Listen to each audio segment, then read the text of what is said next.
Question number 15 को देखते हैं। यहाँ पर क्या कह रहा है, ये तीनों टर्म्स क्या है हमारे एपी में है, मतलब ये कॉन्जिक्यूटिव टर्म्स ऑफ एपी है। अगर कॉन्जिक्यूटिव टर्म्स ऑफ एपी है तो 2b is equal to a plus c हम लोग लगा देंगे। यहाँ पर भी बहुत जल्दी क्वेश्चन होगा। तो b वाला टर्म क्या है, 2 log 10 2 की power x minus 1 is equal to, इसको ऐड करेंगे तो बेस सेम है हमारे तो मल्टीप्लाई हो जाएंगे। तो 2 देखिए log ऑफ बेस 10 और 2 इंटू 2 की पावर x प्लस 3, इस तरीके से बेस सेम है और ऐड करेंगे मतलब log a plus log b तो log a b हो जाएगा। तो 2 इंटू 2 की पावर x प्लस 3, ठीक। अब यहाँ पर ये इसकी पावर मिला देंगे हम लोग, 2 पावर x माइनस 1 और ये 2 हो जाएगा।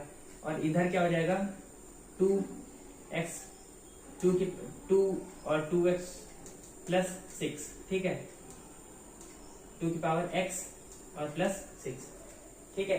देखिए ये इसके स्क्वायर में जाएगा, ठीक है। तो 2 की पावर x माइनस 1 का होल स्क्वायर और यहाँ पर 2 डॉट 2 की पावर x है तो 2 डॉट 2 की पावर x और प्लस 6, ठीक है। और लॉग लॉग हट जाएगा, एंटी लॉग लेंगे तो दोनों बराबर हो जाएंगे। अब क्या करना है, यहाँ पर इसको सॉल्व करेंगे तो 2 की पावर 2x प्लस 1 और माइनस यहाँ पर क्या हो जाएगा 2 की पावर 2 डॉट 2 की पावर x, ठीक है। और यहाँ पर 2 डॉट 2 की पावर x है और ये प्लस 6 है। अब इसको इस तरफ लाएंगे 2 डॉट 2 की पावर x, ठीक है, ये 2 की पावर 2x माइनस 4 डॉट 2 की पावर x, ठीक। और ये इधर आएगा तो ये माइनस 5 के बराबर हो जाएगा। अब यहाँ पर 2 की पावर x को y मान लेते हैं हम लोग, ठीक है। क्वाड्रेटिक इक्वेशन बन जाएगी y square minus 4y minus 5 is equal to 0। तो y square minus 5y plus y minus 5 is equal to 0। तो y माइनस 5 और यहाँ पर y plus 1 is equal to 0, ठीक। तो y मतलब 2 की power x is equal to minus 1 या 2 की power x is equal to 5, ये होगा, ठीक। तो 2 की पावर x कभी भी नेगेटिव नहीं हो सकती, ठीक है। कोई भी वैल्यू आप रख लीजिए यहाँ पर, ये नेगेटिव कभी नहीं आएगा आंसर, ठीक है। तो ये नहीं हो सकता। तो 2 की power x is equal to 5 ही होगा। हमें x की वैल्यू निकालनी है तो log ले लेते हैं।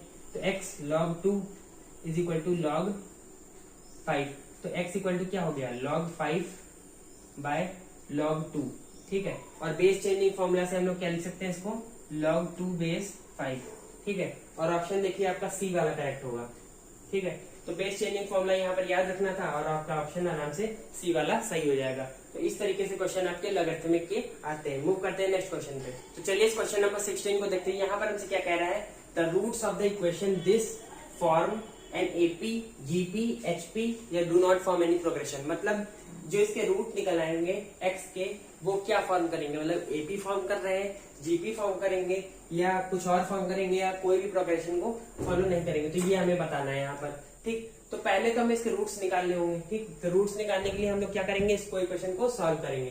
तो हमें पता है हमेशा कि एक्स स्क्वायर किसके बराबर होता है, हमेशा मॉड एक्स के स्क्वायर के, ये हमें याद रखना है, ठीक। X square mod x square के बराबर। तो यहाँ पर एक्स माइनस 1 का होल स्क्वायर है तो मॉड एक्स माइनस 1 का होल स्क्वायर लिख सकते हैं, ठीक। Minus 4 mod X minus 1 plus 3 is equal to 0, ठीक है। तो ये हमें पता चल गया, ठीक।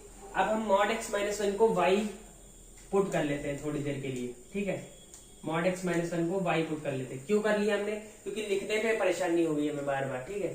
तो हम इसको क्या लिख लेंगे, y square minus 4y plus 3 is equal to 0, ठीक। इतना समझ में आया। अब इसको सॉल्व करेंगे, कोई बड़ी बात नहीं है। y square minus 3y minus y plus 3, ठीक।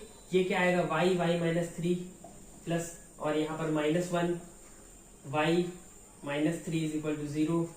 तो y माइनस 3 या y minus 1 is equal to 0, ठीक। या तो ये, ठीक। तो y इज इक्वल टू 3 यानी mod of x minus 1 is equal to 3 और mod of x minus 1 is equal to 1। तो ये दो हमारे पास आ गए। तो इनसे हम x की वैल्यूज निकालेंगे पहले। तो यहाँ पर प्लस माइनस हो जाएगा, x minus 1 is equal two plus minus 3 और x minus 1 is equal two plus minus 1, ठीक। तो एक बार प्लस एक बार माइनस, तो जब यहाँ पर प्लस होगा तो यहाँ प्लस 3 आएगा, ये उधर जाएगा तो 4 आएगी वैल्यू, ठीक। जब ये माइनस होगा तो ये इधर जाएगा तो यहाँ पर माइनस 2 आएगी। अब यहाँ पर देखते हैं तो ये वैल्यूज तो आप लोग निकाल लेंगे आसानी से, ठीक। यहाँ जब प्लस वैल्यू होगी तो ये -1 उधर जाएगा, क्या आएगा आपका 2 आएगा, ठीक है। और जब यहाँ पर -1 होगा तो -1 कट जाएगा, 0 आएगा। तो इन इक्वेशन, इन जो वैल्यूज आई हैं, रूट्स जो बोले गए हैं हम लोग के यहाँ पर ऑफ द इक्वेशन फॉर्म क्या, तो इसको हम लोग लिखते हैं सीरियल से, ठीक है। तो 0 -2 इधर, 2 इधर, 4 इधर। तो ध्यान से देखिए सभी का कॉमन डिफरेंस क्या है, 2 है। देखिए 2, आगे वाले टर्म को पीछे वाले से माइनस करेंगे तो 2 आएगा। तो ये क्या फॉर्म कर रहा है, एपी फॉर्म कर रहा है।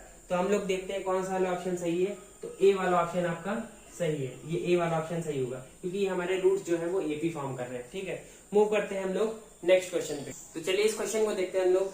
Question number 17, x equal to 2 cos t plus sin t, y equal to 5 cos t minus sin t। Question आपको दिख रहा होगा यहाँ पर। और ये पूछा गया है, ये जो कर्व की इक्वेशंस लिखी हुई है इसको हम लोग पैरामीट्रिक फॉर्म कहते हैं। मतलब यहाँ पर t हमारा क्या है, पैरामीटर है। t हमारा क्या है यहाँ पर, पैरामीटर है, जिसके फॉर्म में x और y को डिफाइन किया गया है, ठीक है। तो t पैरामीटर है और x और y को दिया गया है यहाँ पर। तो हमें बताना है कि ये कर्व रिप्रेजेंट क्या कर रहा है, ठीक है। तो हमें क्या करना है, ये जो t पैरामीटर है x और y से कुछ ऐसा ऑपरेशन करना है हमें कि क्या हो जाए, ये एलिमिनेट हो जाए, t मतलब t ना रहे और x और y में हमें क्या मिल जाए, इक्वेशन मिल जाए।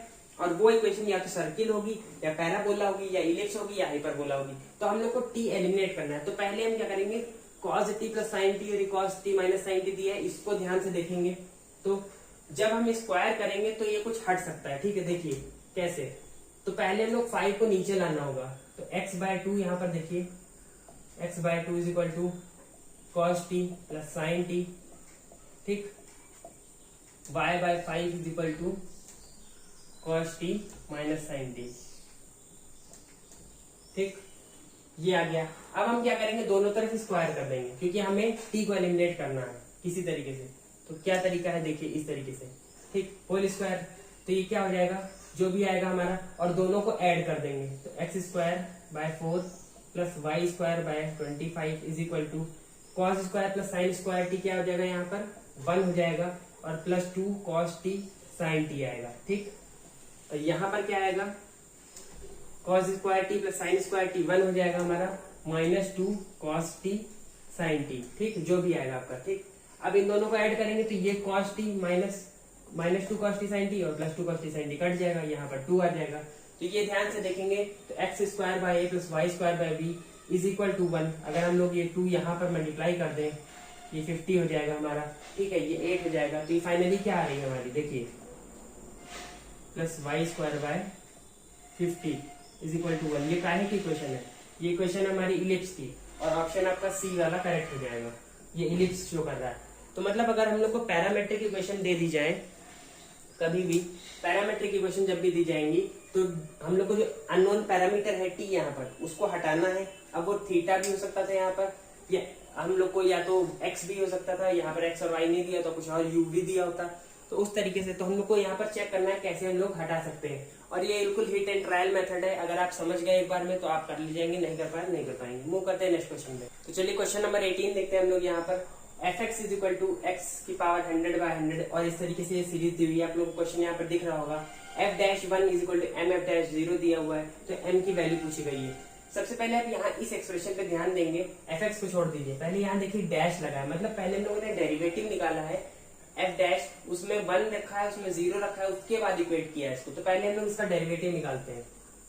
f'(x) इज इक्वल टू क्या हो जाएगा, x की पावर 100 है तो 100 और x पावर 99, तो 100 कट जाएगा, ठीक है। x पावर 99 बचेगा यहाँ पर केवल पहले टर्म में। देखिए ये 100 बाहर आएगा, यहाँ 99, तो 100 कट जाएगा, प्लस ये 99 इधर आएगा, यहाँ 98 बचेगा, तो x की पावर 98 प्लस इसी तरीके से करते जाएंगे। तो यहाँ पर डॉट डॉट डॉट प्लस ये 2 है तो ये 2 इधर आएगा, यहाँ पर x बचेगा केवल, और ये 2 की 2 कट जाएगा, x का क्या हो जाएगा 1 हो जाएगा और 1 का 0 हो जाएगा, ठीक।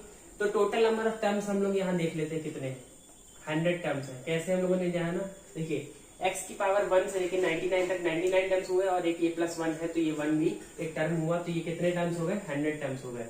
ये क्यों मैं गिनवा रहा हूँ ये आपको अभी बताता हूँ। देखिए अब f'1 निकालेंगे, जब मतलब f'(x) तो निकाल लिया। अब हम इसमें जब 1 पुट करेंगे तो इसकी वैल्यू क्या आएगी, उसके लिए हम लोग को नंबर ऑफ टर्म्स पता होने चाहिए, क्योंकि 1 की पावर कुछ भी हो 1 ही होगा। तो 1 + 1 + 1 कितने टाइम्स 100 टाइम्स, तो ये 100 आ जाएगा, ठीक, 100 आ गया। अब एफ डैश जीरो निकालते हैं, क्योंकि ये निकालना है हमें, ये निकालना है। एफ डैश जीरो निकालेंगे तो जितने भी एक्स की पावर जीरो की पावर जो भी होगा जीरो हो जाएगा, तो जितने भी एक्स है वहां जीरो, बाकी जगह वन। तो सारे एक्स है, बस एक लास्ट में वन है तो वो वन हो जाएगा, तो ये वन के आएगा। ठीक, अब हमें यहाँ पर पुट कर देना इस इक्वेशन में। तो 100 बराबर m डॉट वन, तो m की वैल्यू क्या आ गई, 100 ही आ गई। ठीक, बहुत ही सिंपल सा क्वेश्चन था, और ऐसे क्वेश्चंस आपके बीएचयू में पूछे गए हैं और आते भी हैं, तो इस तरीके के क्वेश्चंस आपको प्रैक्टिस करने हैं। मूव करते हैं नेक्स्ट क्वेश्चन। चलिए इस क्वेश्चन को देखते हैं। यहाँ पर x इज ग्रेटर देन 0 दिया है। If x is greater than 0 and g is a bounded function, अगर g एक बाउंडेड फंक्शन है मतलब उसकी वैल्यू कुछ बाउंडेड है, ठीक है, मतलब इन्फिनिटी नहीं टेंड कर रही है, g बाउंडेड फंक्शन है, तो हमें इसकी वैल्यू निकालनी है। Limit n tending to infinity fx e की power nx plus gx divided by e की पावर nx प्लस 1।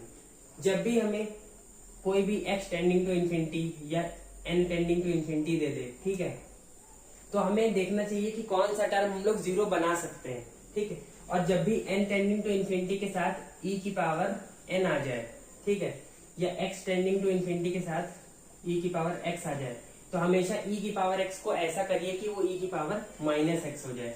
ठीक है, e की पावर माइनस x बनाएंगे, क्योंकि e की पावर माइनस इन्फिनिटी क्या होता है, जीरो के बराबर होता है।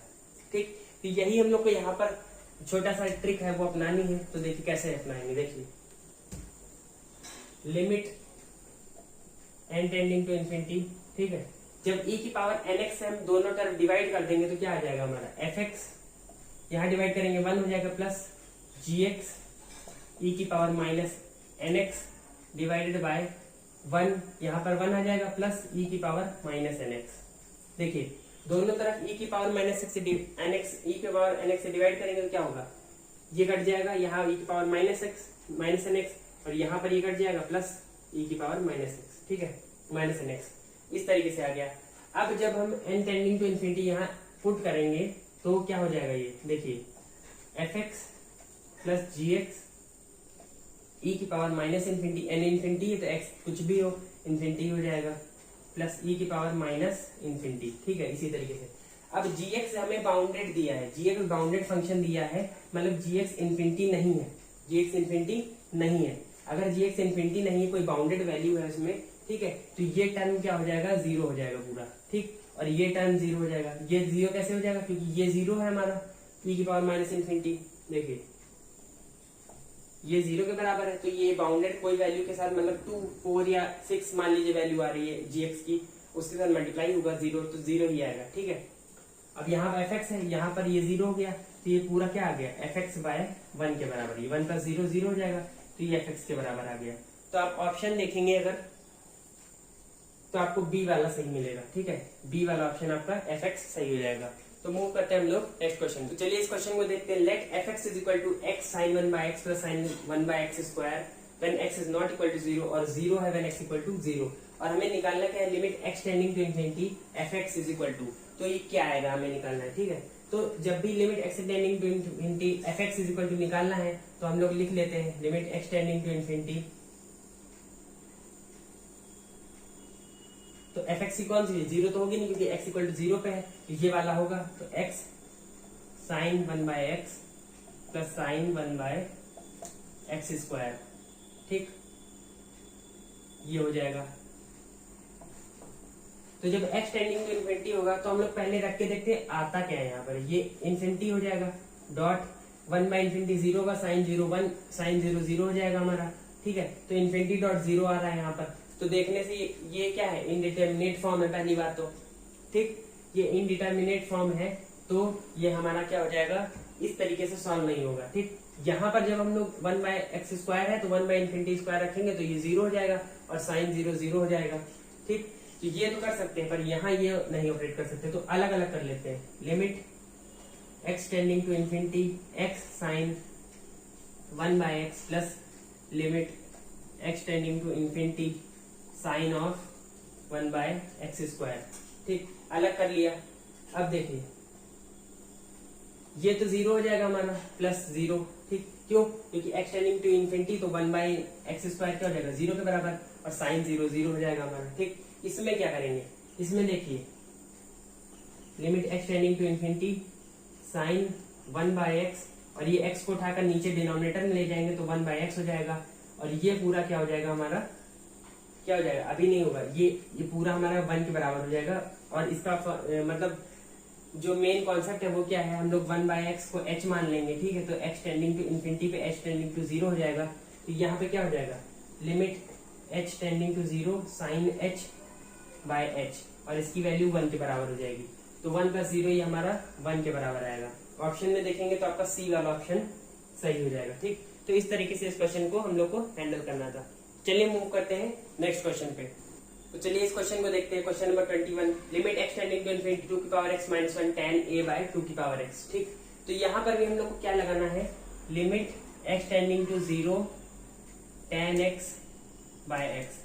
हम लोग कुछ इस तरीके से कर लें कि यहाँ जो a/2 की पावर x है तो नीचे भी एक a/2 की पावर x हो जाए, और हम लोग का क्या आ जाए, ये 0 के बराबर 1 के बराबर आ जाए पूरा, ठीक है। तो देखिए कैसे होगा ये,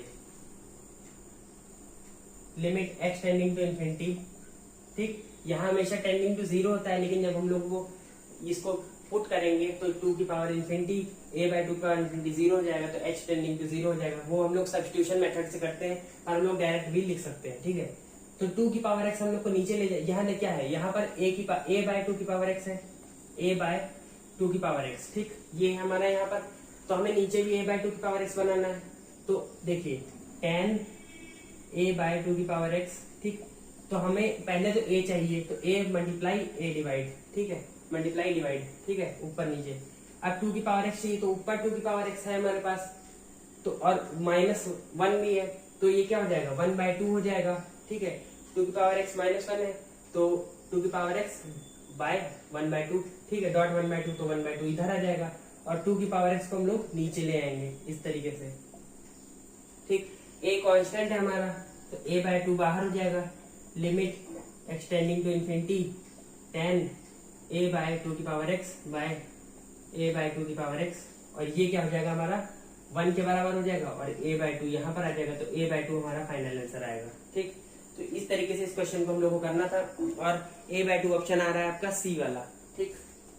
तो सी वाला ऑप्शन आपका करेक्ट है। तो हम लोग मूव करते हैं नेक्स्ट क्वेश्चन। तो आप लोगों को क्वेश्चन दिख रहा होगा यहाँ पर 22 नंबर, यहाँ पर लिखा होगा, देखिए रिले रेस में देयर आर 6 टीम्स, मतलब 6 टीम्स हैं, A B C D E और F। ये आपका प्रोबेबिलिटी का क्वेश्चन है, ठीक है, और F मतलब 6 टीम्स हैं आपकी, ठीक है।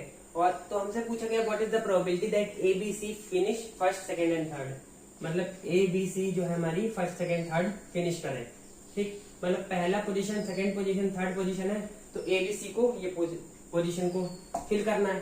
तो A कितने में से आएगा, देखिए 1/6, मतलब 6 लोग हैं, उनमें से A फर्स्ट फिनिश करे, क्या हो जाएगा 1/6, ठीक है। अब A तो फिनिश कर चुका है फर्स्ट, ठीक है, तो बचे कितने 5 में से B कितना है 1 है, तो 1/5, ठीक है, इंटू, ठीक। अब C को थर्ड करना है पोजीशन, इंटू 1/4, 4 में से C 1 है, ठीक है। तो इस तरीके से हमारी प्रोबेबिलिटी आ जाएगी 1/5, 4 20 आएगा ये, और 6 तो 1/120, ठीक है। बहुत ही सिंपल सा क्वेश्चन था, आपका डी वाला ऑप्शन सही हो जाएगा। यहाँ पर देखिए करना क्या था इस क्वेश्चन में कि A B C D E F 6 लोग हैं, उनमें से A B C को हमें फर्स्ट सेकंड और थर्ड पुट कराना है, ठीक है। तो A जो है फर्स्ट पोजीशन पे आया, इसकी प्रोबेबिलिटी क्या होगी 1/6, और तीनों इंडिपेंडेंट है समझिए, ठीक है, 1/6, ठीक है, क्योंकि A 6 में से 1 है, ठीक, 1/6। अब A ने तो कंप्लीट कर लिया, तो इसको हटा दीजिए, बच्चे कितने 5 लोग, 5 में से कोई एक सेकंड पोजीशन पे आ जाए, ठीक है, तो 1/5 प्रोबेबिलिटी होगी, लेकिन B को लाना है तो 1/5 हो जाएगी, B यहाँ पे हो जाएगा। अब इसको हटा दीजिए, बच्चे 4, और 4 में से एक आना है तो 1/4, ठीक है, सब मल्टीप्लाई में कर दीजिए, 1/20 आंसर आ जाएगा। मूव करते हैं नेक्स्ट क्वेश्चन पे। तो चलिए इस क्वेश्चन को देखते हैं। इस क्वेश्चन में क्वेश्चन नंबर 23 में हमसे पूछ रहा है कि 2 इवेंट्स है हमारे A और B, ठीक है। तो प्रोबेबिलिटी ऑफ B बार दिया है, मतलब B नॉट, मतलब B की ना होने की प्रोबेबिलिटी 0.8 दी है, ठीक। A यूनियन B की दी है हमें 0.5, probability of A given B मतलब कंडीशनल प्रोबेबिलिटी दी है, A हो चुका है, व्हेन A होने की probability when B has already occurred 0.4, तो प्रोबेबिलिटी ऑफ A निकालना है। बहुत सिंपल सा क्वेश्चन है, आप अगर आपने ये सब टर्मिनोलॉजी पढ़ी है तो आपको पता होगा। देखिए अगर प्रोबेबिलिटी ऑफ B बार दिया है तो probability of B plus probability of B बार किसके बराबर हो जाएगा 1 के बराबर हो जाएगा, ठीक। तो प्रोबेबिलिटी ऑफ बी बार 0.8 दिया, तो प्रोबेबिलिटी ऑफ बी क्या हो जाएगा हमारा 1 माइनस 0.8 और ये 0.2 के बराबर हो जाएगा। अब probability of A given B क्या दिया है हमें 0.4 दिया है, ठीक है। और probability of A given B क्या होता है probability of A intersection B, ठीक, divide by probability of B is equal to 0.4। देखिए जो बाद में है, बाद में बी उसको नीचे डालना है, बाकी दोनों का इंटरसेक्शन, ठीक। प्रोबेबिलिटी ऑफ बी क्या है 0.2, तो probability of A intersection B क्या हो जाएगा हमारा 0.2 इंटू 0.4 क्या हो जाएगा 0.08, ठीक, ये आ जाएगा। अब हमें ए यूनियन बी दे रखा है 0.5, तो हम लोग फॉर्मूला लगाते हैं यहाँ पर probability of A plus probability of B minus probability of A intersection B, ठीक है। तो जब इसको सॉल्व करेंगे तो यहाँ पर क्या आएगा 0.5, फिर आगे आएगा 0. की प्रोबेबिलिटी निकालनी है, probability of A plus probability of B क्या है हमारा 0.2, probability of A intersection B क्या है हमारा 0.08, ठीक। तो प्रोबेबिलिटी ऑफ ए क्या हो जाएगा हमारा 0.5 माइनस 0.2 प्लस 0.08, ठीक। तो ये 0.3 हो जाएगा हमारा माइनस प्लस 0.0 ये हमारा 0.8 हो जाएगा। तो हमारा आंसर क्या आएगा 0.38, ठीक है। तो हमारा सी वाला ऑप्शन सही हो जाएगा, ठीक। तो ये रहे आपके क्वेश्चंस। आई होप आपका कल का एग्जाम बहुत ही अच्छा होने वाला है, ठीक। कल आप एग्जाम में आराम से जाइएगा, क्वेश्चंस को करिएगा, एडमिट कार्ड लेकर जाइएगा और एग्जाम में 1 घंटा पहले कम से कम पहुंच जाइएगा, नहीं तो आधा घंटा पहले पहुंच जाइएगा और होप आपका एग्जाम अच्छा हो। तो मिलते हैं हम लोग, और आप लोग मुझे स्कैन कर एग्जाम का जो पेपर है वो भेज दीजिएगा बाद में।